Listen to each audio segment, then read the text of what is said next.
It started with a gift. When I first picked up a camera, I didn't know it was a gift. I just knew I loved telling stories.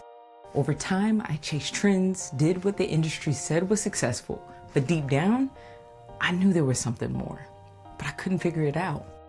God gave me a gift, but I had to learn to stop treating it like a hustle and start honoring it like a seed. So, not just talent, not just hustle, a calling. The crack that led to awareness. The shift from North Carolina to South Carolina wasn't just physical.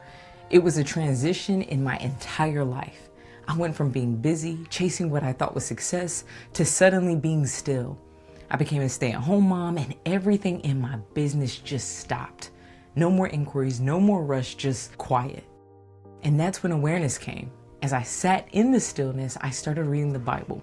The Holy Spirit began to reveal cracks in my life I hadn't seen before. It wasn't about evolving, it was about growth. And in the silence, I learned how to submit. The difference between goals and purpose, basically your surrender. I had goals, build a brand, grow a portfolio, get recognized. But I started to realize some goals were in conflict with God's purpose for me. I was building a name, but not a legacy. There was a difference between what I wanted to pursue for applause and what I'm stewarding for eternity. I had to pivot based on what I believed. After decades of filming, I realized something. I wasn't just a videographer. I was a witness, a messenger, a memory keeper. I was on assignment. Before the move, I thought being busy meant I was walking in purpose. I was editing nonstop, filming everything, but deep down, I was tired and disconnected. My calendar was full enough, but my spirit was empty. The stillness showed me that productivity isn't always purpose. Sometimes it's distraction. After the move, the inquiries stopped. No bookings, no leads, nothing. And at first, it scared me. But looking back, I see it was mercy. God stopped the noise so I could hear him. He stopped the business so I could rebuild with him. So he wasn't punishing me, he was preparing me.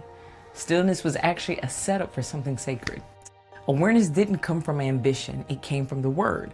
I started reading my Bible more during the quiet season, and that's when the Holy Spirit began revealing things I never noticed. Cracks, misalignment, motives I needed to surrender. I didn't choose the quiet, but when I stopped fighting it and started submitting, everything changed. God wasn't asking me to stop creating, he was asking me to align my creativity with his purpose. Because for a while, I found my identity in what I created, how much I produced, and maybe even sometimes how many views I got. But the stillness stripped all of that, and what remained was me, raw and seen by God. That's when I started to discover who I truly was.